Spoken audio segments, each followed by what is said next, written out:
Hello again, I'm Robert Fithen, and back in May I did a series of videos about albums that I found at this storage unit sale. This person had listed this on Craigslist, that they had a storage unit full of records, and it ended up being 3 videos. I got so many great deals in there, just pristine, near mint condition records. Some of them looked like they'd never been played. $5 a piece, and they were just all just like, wow, you know, I got all these heavy metal albums, all these kind of 80s kind of alternative stuff. And I got so many that you may have seen the video if you remember. I said, you know, some of these I'm just going to listen to later and then report back on. So that is what I'm doing in this video, making good on my, not really promise, but my idea to go back and get through all of them and make a video. So just a few in this one, like the replacements. Now, I did not get this one at the storage unit sale. I did get other replacements albums and said, you know what? These guys are great. I'm going to seek out more of their albums, and that's exactly what I did with their second album here called Hootenanny. This is, I got this used. This is actually a Vinyl Me Please issue. It comes in this sleeve with this side panel here, Vinyl Me Please. I'm not a Vinyl Me Please member, so I don't get a lot of their albums. I have to get them used. But this is a terrific album. I was never really into the replacements. I think it's one of those bands that I heard back in the late 80s, early 90s, and just kind of got started hearing all the wrong songs. Like Don't Tell a Soul, a couple of tracks on that was a couple of the songs that introduced me to them, and some of their other scattered kind of more like pub rock kind of stuff, and I was just kind of like, nah. I was never really into the whole, like, I found out that I don't remember where I heard this, but that their name replacements, they were supposed to be replacing the Beatles. They had an album called Let It Be, and I'm just like, I'm gonna pass. And I really should not have passed. This is a great album, actually, especially this one. I like this one more than the 2 that I got. Tim was the other one.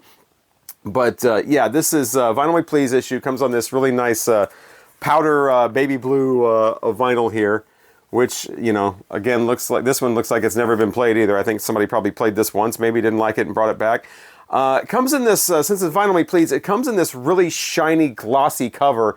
It's the kind of thing where you want to keep it in the plastic thing because you touch this once and your fingerprints are all over it. So just, back is black and white, but it is also that glossy kind of finish on there. Great tunes on here. Starts off with 2 really quick songs. Really fat, you know, Hootenanny's just obnoxiously yelling, Hootenanny, Hootenanny, you know, so you might, you know, don't put this album on and listen to the first couple of songs and be like, yeah, this is not for me. It does get a little more, it does get better, I'll put it that way. Color Me Impressed is where it really, really officially kind of starts with its first full song. Great, kind of punkish, kind of drunken pub rock kind of stuff. The thing about this album is, with the sloppy kind of vocals and the just yelling and the energy and all that, it really is kind of overriding a really tight rhythm section. Like I said, this is their second album. They had an album out before this and then an EP. And you could tell these guys probably practiced these songs and played these songs a lot because the rhythm section here is super tight and it really kind of carries the kind of, you know, just kind of guitar, you know, playing all over the place. The guitar, like I said, the vocals just screaming and just, you know, at times. So it's really a nice contrast there to have this really tight rhythm section. Take Me Down to the Hospital is my favorite track on here. It kind of goes a little more in a punkish rockabilly kind of way, and it's kind of sad what happened to Bob Stenson, and then here and, you know, Take Me to the Hospital, and I've used up my 8 of my lives and that kind of thing. But yeah, you just have to kind of put that out of your mind. Within Your Reach starts off side 2, and then you start realizing this album is not just going to be the same thing all the way through. This is going to have a variety of sounds, which is my favorite kind of album. Within Your Reach actually has this sort of synth percussion going on with this flanged effect on the guitars and everything. Really sounds different. Sounds a little more like 80s type synth stuff. But then we get right back into the punky stuff with Buck Hill, and Treatment Bound ends it off with this kind of, you know, pulling back the covers on their, you know, record label, wanting them to have a hit and all this kind of stuff. It's more of like an acoustic driven through sort of an AM radio type of sound there. Love Lines is basically just apparently reading this Love Lines article. They even at the end of the song give the edition number, the issue number, the year it was published. So they're reading through one of those personal ads things that people used to do. Morning shows started doing that after a while, you know, back in the 90s or whatever. You probably had them at your local market, radio market. The morning show on there probably read Love Lines or Craigslist or whatever. That was a thing that was a big trend that was going on in 90s morning shows. But I think the Replacements probably did it first, so they got that idea from them. Mr. Worley's probably the only thing I would skip over on this. Starts off with this really, you know, this guitar riff of Strawberry Fields Forever from the Beatles. Then goes into this sort of like Oh Darling from the Beatles. You know, they got their own lyrics to it, but I'm just not a fan of that. Again, the whole like Beatles thing kind of turned me off from these guys early on. But this is a great album. Glad I picked this up. Vinyl Me Please issue sounds absolutely terrific. Kind of a shorter album, and it actually comes with this little matte finish booklet. So nice book telling you all about the recording of it and about the band at the time, and so nice little feature in there as well. So yeah, the Replacements Hootenanny. Super glad I picked that up. XTC is up next. This is Oranges and Lemons from 1989. I showed in the previous video about the storage unit finds the Skylarking album and said I thought that was really good. I'd never really been into XTC, but this is a really good album. And then I showed this one and said I would get around to listening to this at one point. And the comments were like, oh man, yeah, you should have listened to that one first. This is great. This is Beatle-esque. It is psychedelic. It is just a fantastic album. It is Oranges and Lemons from XTC. The cover lets you know that, you know, this is kind of like, it looks kind of like that, a collection of Beatles oldies but goodies or whatever, that UK compilation that came out in '66. It's kind of, I think, taking a little hint from that and making it into an XTC album. It even has a little stereo indicator up here.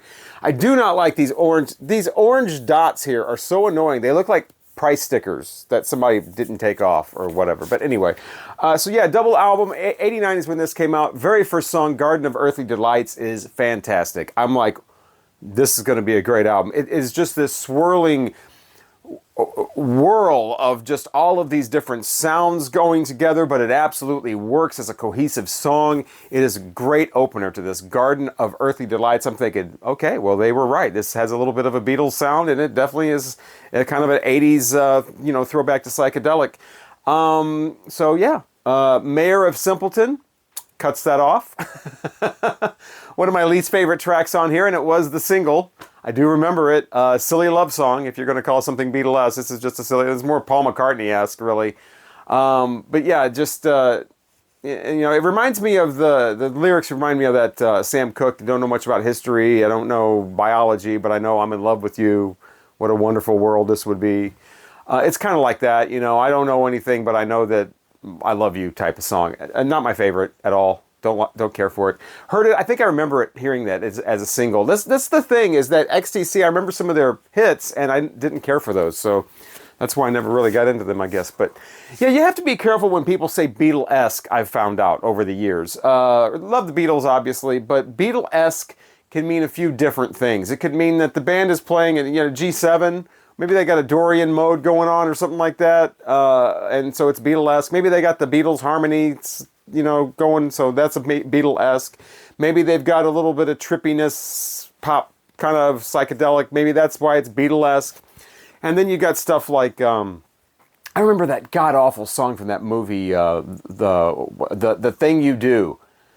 Man, that's terrible. That the Wonders or whatever, and doing that thing you do. I've always hated that song. It's terrible, and people would say that sounds like the Beatles, and it's like, yeah, I get some of that, but the Beatles with the rock and roll taken out, the Beatles with the rough edge taken out, the Beatles with the, you know, the freak beat just removed, and you got this sugary, doing that thing you do. It's just like fingernails on a chalkboard. And I recently got a chance to hear the whole soundtrack for The Thing You Do. Not by choice. Just got re-released on vinyl. But the whole thing is awful. It's just terrible all the way through. And so I would avoid that. Unless you really, really like that terrible title song, then you might actually like it. But I would literally rather hear the Ruddles. Especially that Ouch song. That's hilarious. So when people, I'm getting off topic here, but basically when people say Beatle-esque, they can mean different things. So this has different Beatle-esque things going on within the same album. Sometimes you get the trippiness, like, you know, the Earthly Delights. Sometimes you get the sappy love stuff, like Mayor of Simpleton. And then, yeah, so, and sometimes you get flanges going on because that's Beatlesque, even though the Beatles really didn't do that a lot. But I digress. We're moving on here. Poor Skeleton Steps Out is a song that kind of stuck out to me on here. That's a pretty cool one. Yeah, Here Comes President Kill Again. That's okay lyrically, I get it. But I'm not a big fan, I guess, of Andy Partridge's vocals on some of this. I think that's kind of the thing on here too. But yeah, Skeleton Steps Out is great. That doesn't seem like a song I would like, but for some reason I do. Maybe it's the Glockenspiel that I like in that. I don't know. But yeah, the one about the anthill is great. Across the ant heap, great. A little dated though. If they took off some of those like late '80s synths and just pulled those down, you'd have this great just cacophony of all types of things going on. But there are some seriously 1989 stuff going on in that song that was only 1989. But still like it. I don't know why. Across the ant heap. 89 though was not a great year for music. I think if I would have heard this in 1989, I probably would have been like, okay, this is one of my favorite albums of the year, because 89 was not great. And so I wish I would have heard this way back when. I probably would have really picked up on this and been like, okay, I'm going to check out some more XTC. But unfortunately, I waited, you know, like 35 years to hear this. It's my fault. But yeah, decent album. I don't know if it's a double album. I mean, it has 2 records, but it's only an hour long. One side 3, only has 3 songs on it, and they're basically 4-minute songs. I think this, you know, this is early 1989, so they're really, I think, starting to think about CDs and not so much making things for records, which is why I don't have a lot of 90s vinyl. I've talked about that before. I'm not into the 90s reissues of CDs, basically. Yeah, you end up getting stuff like that where it doesn't feel like a full double album, but it's too much for a single album. It's a CD, that's why. But this is really good. I'm glad that I picked this up. I'm definitely keeping this. I'm going to listen to it a few more times, see if I can get into some of the other songs as well. But yeah, Garden of Earthly Delights was the big standout. Right off the bat, the big track. And Pink Thing as well, for other reasons. A song that's the one song on here I went, okay, I'm going to look this up and read about this one. The other songs I didn't read about, you know, I didn't want it to my opinion to be skewed or whatever. Sometimes it's best just to not know and just to sit back and listen to the music. But Pink Thing, I was like, what? Okay, what? And yeah, it's what I thought. It's him basically, I guess comparing is the wrong word. It's him sort of bringing up the similarities between his penis and his children, because he would refer to both as his pink thing.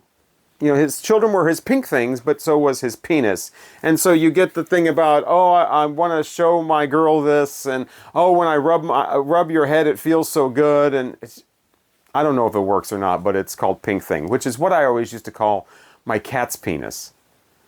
But, you know, hey, the pink thing's out, you know, cat would get excited. But anyway, XTC and Oranges and Lemons, definitely a keeper. I'm going to check out some more XTC at some point. So also checked out the Tesla album, and you know, odd to do a video with XTC and Tesla in the same video. I remember back in the 80s where those were 2 different crowds. You know, I had friends that were into XTC, especially more like early 90s, and then friends that were into like groups like Tesla, and they were not the same friends. But yeah, I got this, and then I showed the other one that I got too, the Great Radio Controversy, and that was an album I was much more familiar with. This is their debut from late 86, Mechanical Resonance. And I mentioned before in that video when I was talking about the storage unit finds, and also maybe another video too, how Tesla is always going to be special to me because that was the first concert that I ever was a part of as someone working in commercial radio. And they played this little fair. They were kind of past their prime as far as a commercially successful band. You know, they were still on Geffen though, so they were still up there, but they weren't, you know, coming out with the huge albums anymore. I think Bust a Nut was the album they had at the time, and I talked a little bit about that. I'm not going to go into all the details again, but I still remember, you know, I was the new guy. I was the guy that was on in the middle of the night, but I did get to ask one. We were interviewing them, and the main guy on the afternoon was doing the interview, and I got to ask one question, And my question was the favorite question of Jeff Keith, and it kind of upset the other guys on the station. But anyway, you can watch that other video. I'll go into more detail on that. But finally got to hear this. This is kind of more of the obscure Tesla album from my experience. I know that the Modern Day Cowboy, Little Susie were the radio hits off there for rock radio. But we didn't play those that much in the 90s. We played them on like 80s weekends or something. We were still playing stuff like Love Song a lot, and The Way It Is, and of course What You Give was still probably my favorite Tesla song, and whatever new stuff they were coming out with at the time. But this was kind of like on the back burner at that point. But it's a very well-produced album. It definitely sounds like 80s rock. Doesn't have a lot of variety in it. Kind of cheeseball with some of the titles, especially like Easy Come, Easy Go, with easy being 2 letters. You got Too Late for Love. You got Coming At You Live, coming in CUMIN, coming at you live, and stuff like that. So, crazy 80s stuff going on. But, changes, A Time Making Changes, I think was another big song on this. Love Me, that song, if you're going to be with me, you got to love me or something like that. That's kind of a low point. But Cover Queen's got some nice bits in there that kind of change it up a little bit. But it's kind of, similar all the way through. It's basic, your basic 80s hard rock. Doesn't do a lot of glammy stuff. Doesn't have a lot of keyboards. Doesn't have a lot of cheesy harmonies going on. It's a hard rock album from the middle 80s. So, you know exactly what you're going to get when you throw on a Tesla album. This one's no exception. But, sitting down and listening to this, it is kind of like, that's the thing. This is not an album to sit down and listen to. So even though this record, is in excellent condition, near mint, just like all the others from that storage unit, or a lot of the others, this one probably best played in a car. Like a tape back in the 80s, or maybe a CD, when you can just blast it flying down the road on the way to the concert, on the way to the nightclub or something like that. You're going to party all night, all the way to the party, you're going to crank up. This is not the thing that you kind of sit down and like, I'm going to listen to this Tesla and then give a critique of it on a YouTube video in 2024. Okay, song 1. It's not that, so it's kind of hard to be like, I especially love the track Rockin' Me to the Top. I think that was a stellar, that's not going to work. So again, vinyl for this, I don't know.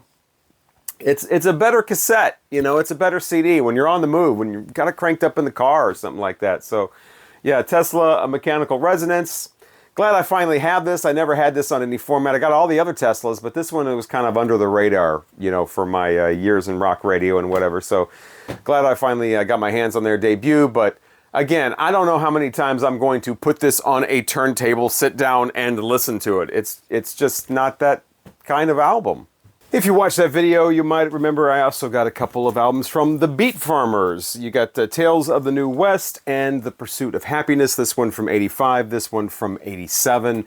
And I remember when I was going through all these records and I saw these Beat Farmers albums, and I'm like, I never see records from the Beat Farmers anywhere. I couldn't remember that much about them. But they were, they were so inexpensive. I thought, I'll just pick these up. They're from the 80s, so they're probably not, and then this one's from 87, so they're probably not a lot of these around. I never see them, and so I can't remember who the Beat Farmers are. Are they a novelty group? I think they're probably like a novelty group. Threw this on recently and found out, no, they're actually more of like a country rock kind of mid-80s sound type of thing. Kind of a cross between, somewhere between like Georgia Satellites, who I love, a little, not quite as hard and heavy and party as that. And somewhere between that and maybe like Dwight Yoakam. They're right in there somewhere. They got a little bit of Steve Earle, a little bit of, Tommy Conwell and the Young Rumblers type of there were a few bands out like at the time that were kind of like putting up an alternative to the metal and the hair bands and all that kind of stuff that was going on at the time. So yeah, these guys, they do a decent job with that kind of music. The kind of thing you'd go into a bar in the 80s and maybe hear. They got a cover on here of There She Goes Again from the Velvet Underground, done in like a country rock style. So that was kind of interesting. They do the Bruce Springsteen's Reason to Believe on here as well, and got some nice tunes on here. It's definitely a decent listen. And on Rhino Records, this one anyway is on Rhino. So you get this nice inner sleeve here that features, a lot of the stuff that was on Rhino at the time. And I remember in the late 80s, Rhino was trying to come up with a roster of their own bands. Of course, you probably know Rhino is mostly a reissue label. And so they have, they were really big and very high quality out for the time of putting out things like, as listed on here, Yardbird's Greatest Hits and 20 Greatest Hits from the Turtles and the Best of Naz, and it just goes on. Monkey Flips. They were all about the monkeys back in the 80s. They were the first place where you could get those B-sides and previously unreleased versions and unreleased demo tracks and all that kind of stuff. At this point, I think anything the Monkees ever laid to tape has been issued at one point or another. But yeah, so I'm checking this album out, get to side 2, the very end of side 2, and then the song Happy Boy comes on. And I'm like, okay, that's who the Beat Farmers are. That's why I remember the name.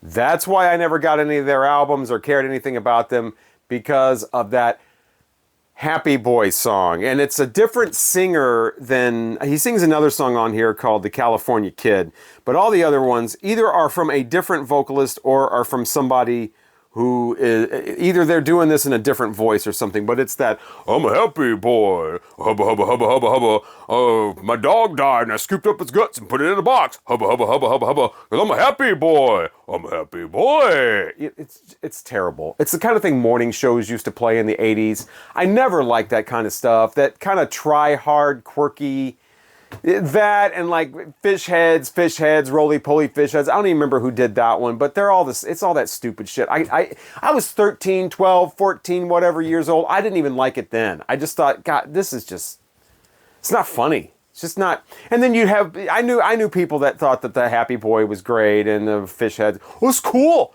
It's cool though. But it's really not though, I'm sorry. It's not. You know what? I'm not sorry. Why am I apologizing? I am not going to apologize for thinking that shit is stupid.